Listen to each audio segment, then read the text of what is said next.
May aksidente isang motorcycle rin nag-overshoot. Babae yan? Babae ba yan? Kawawa naman. So ayun nga mga tropang idol, may aksidente pala rito.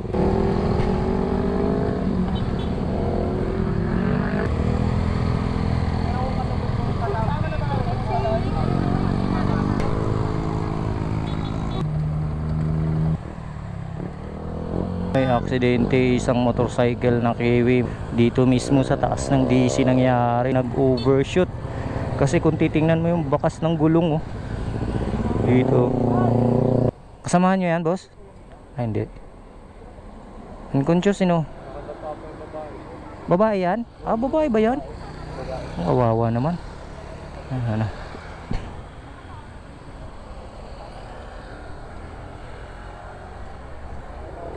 Naglalaro kanina. May naglalaro kanina na Kiwi, ganyan? Hindi yan. Daan lang to. ganito din yung masip nun. Kanina pa raw sila, ikaso pababa. Nag-overtake. Yun lang. So yun yung motor. Ayan si ate marunong si ate Kasama nyo yan te? Hindi.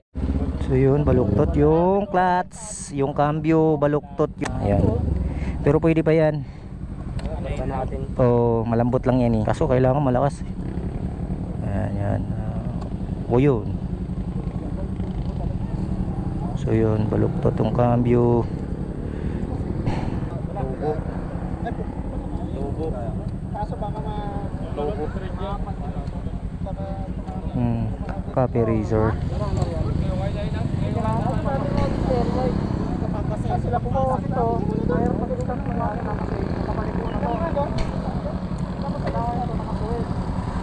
Madali lang yan.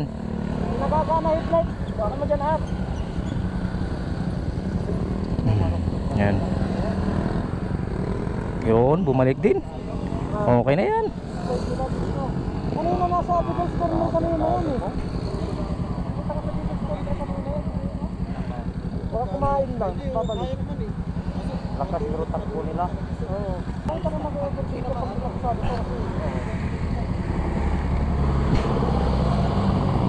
So yung mga tropang idol, umandar yung motor. So pwede pang matakbo to. Makakatakbo pa. Yung cambio ay baluktot pero kaya namang i-drive pa yan.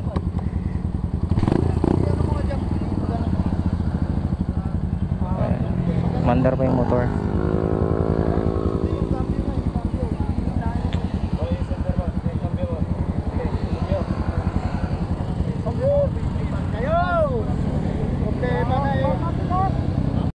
So yun mga tropang idol, kung babasihan nyo, kung titingnan nyo yung kurbada ay nanggagaling sila sa itaas. So bababa yung takbo nila. So medyo may kabilisan to. Kaya hindi naman masyadong likong kurbada to, pero hindi na siguro kinaya or baguhan yung driver kaya nag-overshoot.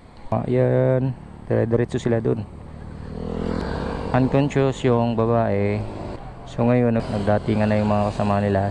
So yun nga laging sinasabi natin na ingatan natin palagi yung backride natin. Kaya kailangan natin na maging maingat tayo sa ating pagmamaneho. Lalo na kung may backride tayo, isama natin yung pamilya natin o mahal natin sa buhay. What are the things that we may be able to learn from this kind of situation? So kailangan lang natin ride safe always. Ingatan yung backride natin o mahal natin sa buhay na kasama natin. At pangatlo, tandaan lang, makakarating lang din naman tayo sa ating patutunguhan. Kasi yun lang din naman yung natin, yung pinaka main goal pagka tayo bumiyahe, makarating tayo sa ating patutunguhan na ligtas. So yun, don't forget to subscribe, follow, like and share. This is Motor Lily TV. Peace and face out.